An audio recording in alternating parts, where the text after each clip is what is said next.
Hello everyone. आज मैं CSIR और इसके बारे में बात नहीं करूंगा। आज मैं UGC के बारे में थोड़ा बहुत डिस्कशन करना चाहता हूं और वो क्या है और इसमें कितने सारे स्कॉलरशिप हैं एक्स्ट्रा नेट के अलावा भी। तो ये सब मैं बताना चाहता हूँ। पहले मैं समझाना चाहूँगा नेट और UGC और CSIR में क्या डिफरेंस है। दोनों सेम ही है। आपका पूरे यूनिवर्सिटी जितने भी इंडिया में है वो उसको हैंडल करते हैं और उसमें स्कॉलरशिप प्रोवाइड कराते हैं। लेकिन नेट आपको आर्ट्स में आता है और CSIR स्पेसिफिक ब्रांच है साइंस मैथ्स फिजिक्स बायोलॉजी और ये सब। लेकिन इसमें भी आपको जैसे यहाँ पॉलिटिकल साइंस है, इसमें भी साइंस आते हैं, ऐसा नहीं है। देखिए आपका कोई सब्जेक्ट होगा तो मैं बताता था, पॉलिटिकल साइंस हो गया या साइंस के सब्जेक्ट भी इसमें दो तीन आते हैं, ऐसा नहीं है। लेकिन मैथ्स फिजिक्स केमिस्ट्री के लिए ये डिफरेंस है। तो ये लोग मीन्स ये दोनों CSIR और नेट UGC आपको स्कॉलरशिप देता है फॉर PhD के लिए भी। नेट स्पेशल PDF भी है इसका। आप किसी सब्जेक्ट में PhD के बाद PDF भी कर सकते हो, उसमें भी स्कॉलरशिप मिलता है 50,000 तक। तो ऐसे है। तो सबसे पहले हम लोग देखेंगे कि ये मैंने ऑलरेडी बता भी चुका हूँ कि हमें PhD करने के लिए या उसके स्कॉलरशिप लिखने का जो एज लिमिट है वो 28 है, ठीक है। तो नेट में भी वही है, 28 तक ही आप net exam for OC only मैं कर रहा हूँ। फॉर OC ओनली 28 तक ही है। तो सबसे पहले हम लोग देखते हैं कि लिस्ट ऑफ सब्जेक्ट जो है। तो देखिए ये यहाँ पर है। आप जब भी इसको टाइप कर सकते हो या फिर आप यहाँ पर भी जाकर UGC लिस्ट आप टाइप कर सकते हो इस सब्जेक्ट का। तो देखिए कितने सारे इकोनॉमिक्स है, होम साइंस है, मतलब लैंग्वेज तो मुझे सुन के इतना मतलब वो इतने इसमें भी PhD हो रहा हो, इसका स्कॉलरशिप गवर्नमेंट दे रहा। तो ये भी मुझे बाद में पता चला। तो देखिए मराठी है, बंगाली है, हिंदी करना का मतलब इसमें भी आप मतलब कहने का मतलब आप किसी भी सब्जेक्ट में PG कर लो और आप नेट लिख के उस सब्जेक्ट में PhD करो और 30 से 40,000 आराम से स्कॉलरशिप आपको 5 साल तक मिलेगा। गुजराती है, देखिए रशियन भी है, मीन्स फ्रेंच, ये सभी लैंग्वेज में इंडिया में PhD होता है। आप लॉ में भी कर सकते हो, डांस में भी कर सकते हो। मतलब डांस आप PG कर लो, PG तक चले जाओ और उसके बाद नेट लिख के आराम से डांस में PhD कर लो। लेकिन हाँ आराम से नहीं, सब सारे इतना भी इजी नहीं है। तो ये सारे लिस्ट है। आपको ड्रामा में भी आप कर सकते हो। नेशनल ड्रामा स्कूल से BA करके आराम से आप BA PG करके आराम से आप इसको लिख सकते हो। तो लगभग सारे सब्जेक्ट है, यही मैं बताना चाह रहा था नेट में। और उधर हो गया CSIR में आपका एक्स्ट्रा साइंस।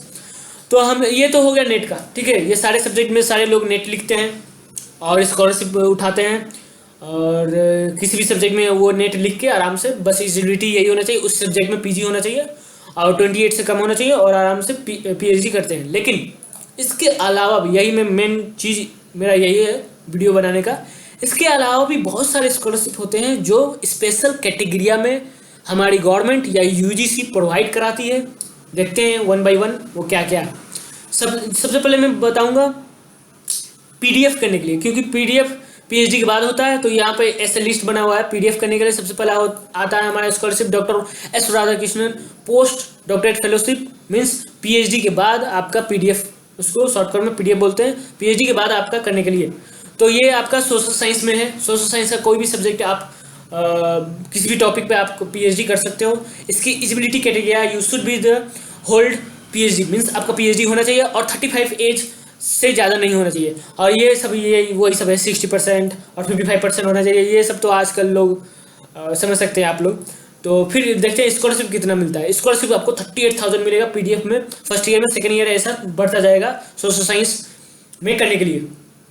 अब हम लोग आते हैं दूसरा, ये आपको एवरी ईयर 200 कैंडिडेट को स्कॉलरशिप ये देता है, मतलब 200 सीट है एवरी ईयर, ठीक है। PDF करने के लिए किसमें, सोशल साइंस में, ह्यूमैनिटीज में, इंक्लूडिंग लैंग्वेज। ओह नहीं, लैंग्वेज भी, ओह तो ये था। अब हम लोग देखते हैं दूसरा है post graduate fellowship for the women candidate. ये सारे अब क्लोज हो चुके हैं। ये लास्ट ईयर ही था, 6 मंथ में स्टार्टिंग हुआ था। फिर से आएगा ये साल भी 2017 में भी आप लोग, इसलिए मैं बताना चाह रहा था। तो फिर ये इसकी क्या है एलिजिबिलिटी, देखिए आपको वुमेन होना चाहिए और आपका पीएचडी डिग्री होल्ड होना चाहिए और अनएम्प्लॉयड होना चाहिए, जॉब नहीं करते, आपके पास जॉब नहीं होना चाहिए और आपको पीएचडी होल्ड होना चाहिए तब आप, और आपका 55 ईयर से कम होना चाहिए। कितनी अच्छी बात है कि आपको वुमेन होना चाहिए और 55, मान लो आपको किसी ने नहीं बताया कि पीएचडी करने के बाद, तो आप 55 तक आप मीन्स इसमें ज्वाइन कर सकते हो। यदि आप कहीं जॉब भी करते हो तो आप उसको करते हुए भी मीन्स प्राइवेट कर रहे हो तो उसको छोड़ के आप इधर भी जा सकते हो। ये तो कहने की बात हो गई, मीन्स आप पीडीएफ कर सकते हो इफ़ आप वुमेन हो तो ये आपका स्कॉलरशिप देखिए इसमें भी कितना दे रहा है, 3846 है। अब फिर हम लोग आते हैं सेकेंड, SC ST सेम है, बस आपका SC ST होना चाहिए और पीएचडी होल्ड होना चाहिए 60%, पीजी में होना चाहिए 55%, बीएससी में बीए में होना चाहिए, तो आपको ये इस स्कॉलरशिप के लिए अप्लाई कर सकते हो। इसमें भी वही है, 100 सीट है इसमें, एवरी ईयर SC ST वालों के लिए 100 है। इसमें थोड़ा कम है 16,000 ऐसा है, लेकिन बाद में वो सेकेंड ईयर में फिर देखिए बढ़ जा रहा है। तो ऐसा था। फिर हम लोग देखते हैं SC ST हो गए। अब है स्वामी विवेकानंद सिंगल गर्ल। यदि आप एक बच्ची हो अपने और आप बच्ची हो, लड़की हो, तो भी आप पोस्ट ग्रेजुएट फेलोशिप के लिए सोशल साइंस, इन सोशल साइंस में आप एलिजिबल हो और आप ये फील कर सकते हो। और इसमें आपका वही है पीएचडी इन सोशल साइंस होना चाहिए आपका, और 14 ईयर होना चाहिए जनरल कैटेगरी और 45 उसके बाद आपका SC ST के लिए जो भी है। तो ये सब के लिए था, लेकिन सिंगल गर्ल होना चाहिए। और इसमें स्कॉलरशिप आपका 25 28 फर्स्ट ईयर सेकेंड ईयर। तो ये हो गया सारा पीडीएफ के लिए। अब आता है पीएचडी के लिए, Rajiv Gandhi national scholarship. NET वुट वो अलग है, वो तो आप लिखो, लेकिन आप SC ST हो तो ये भी लिख सकते हो, मीन्स फील कर सकते हो, ठीक है। तो इसका एलिजिबिलिटी क्राइटेरिया क्या है इसका है, ये अब से जो मैं शुरू कर रहा हूँ ये पीएचडी के लिए। तो आपका क्या होना चाहिए एलिजिबिलिटी क्राइटेरिया में, should be you have post graduate, ठीक है, पीजी होना चाहिए आपका, SC ST होना चाहिए, और आप इसमें स्कॉलरशिप रजिस्टर होना चाहिए, मतलब आप कहीं ना कहीं ज्वाइन होना चाहिए। इस स्कॉलरशिप अप्लाई करने से पहले आपका एडमिशन हो जाना चाहिए एमफिल या पीएचडी में, ठीक है, तभी आप इस स्कॉलरशिप को अप्लाई कर सकते हो। इसमें क्या है आपका पीएचडी का क्या है मिलेगा स्कॉलरशिप 25 to 28, देखिए कितना ज़्यादा है। तो फिर इसी तरह है आपका SC ST हो गया, उसी सेम कैटेगरी में ST हो गया, ये SC था, ठीक है, राजीव गांधी SC के लिए same category, same eligibility, same ये आपको ST हो जाए, सेम स्कॉलरशिप, ठीक है।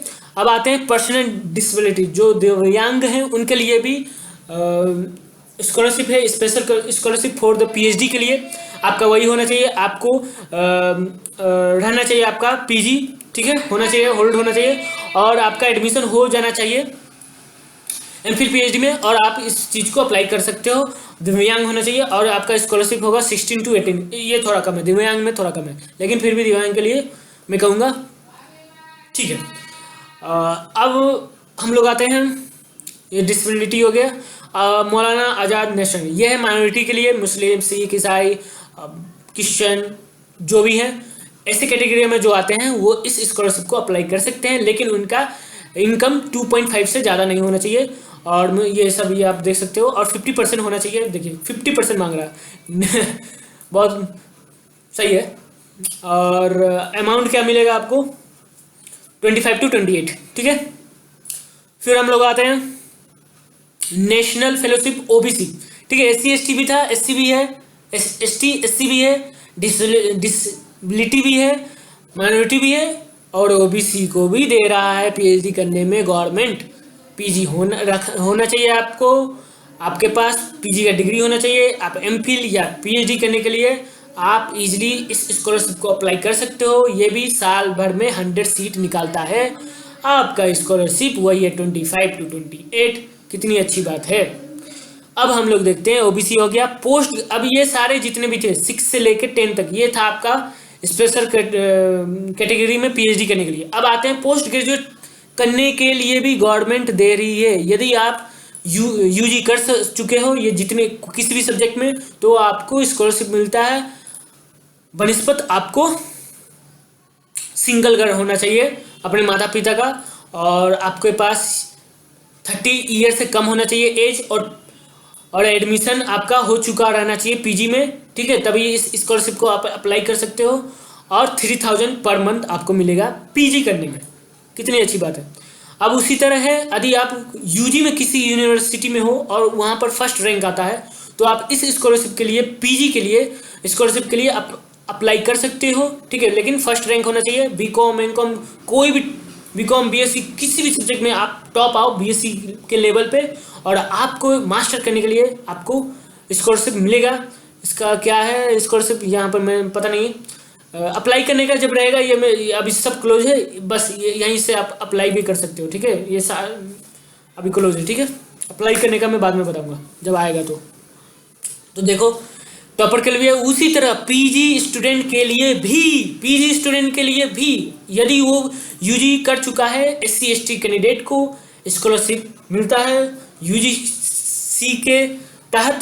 और इसका जो एलिजिबिलिटी कैटेगरी है, इसमें भी वही है, पीजी में आप 45 साल से कम होना चाहिए एससी एसटी हो तो, और अमाउंट आपको एमटेक कर रहे हो, जैसे यहाँ पर सब्जेक्ट था पॉलिटिकल साइंस, और साइंस भी थोड़ा बहुत सब्जेक्ट है उसमें आप एमटेक कर रहे हो, ये नहीं बायोलॉजी और मैथ्स और फिजिक्स वाले, नहीं, एससी एसटी होना चाहिए। और ये सारे सब्जेक्ट में एमटेक कर रहे हो तो 7000 है, अदर सब्जेक्ट कर रहे हो तो आपको 4000, लगभग 5000 स्कॉलरशिप है पीजी में, ठीक है।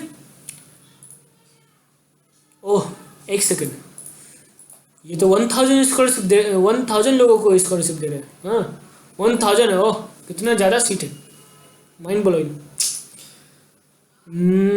उसी तरह आपका CST हो गया, रिसर्च अवार्ड है फॉर द टीचर। आप कहीं पढ़ा रहे हो, ठीक है, आपको किसी भी सब्जेक्ट को आप पढ़ा रहे हो, 50 साल से कम होना चाहिए आपका एज, ठीक है, और किसी भी सब्जेक्ट में आप SC/ST वुमेन कोई भी हो, आप इस रिसर्च अवार्ड ले सकते हो, ठीक है, PhD करने के लिए, ठीक है।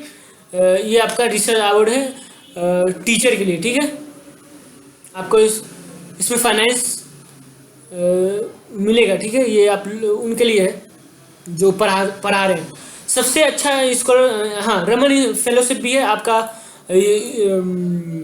बाहर US में जाने के लिए, ये स्पेशल स्कॉलरशिप है US में जो बच्चे पढ़ना चाहते हैं। बस आपका 60% होना चाहिए, और अब शुड भी प्रोसीजिंग होना चाहिए आपका सोशल साइंस जो भी है, जितने भी है आपका ये सब्जेक्ट है, PhD होना चाहिए, और 40 ईयर से कम, और आप अप्लाई कर सकते हो इस स्कॉलरशिप की, और आप US में जाके आराम से PhD कर सकते हो। ये देखिए कितना स्कॉलरशिप दे रहा है डॉलर में।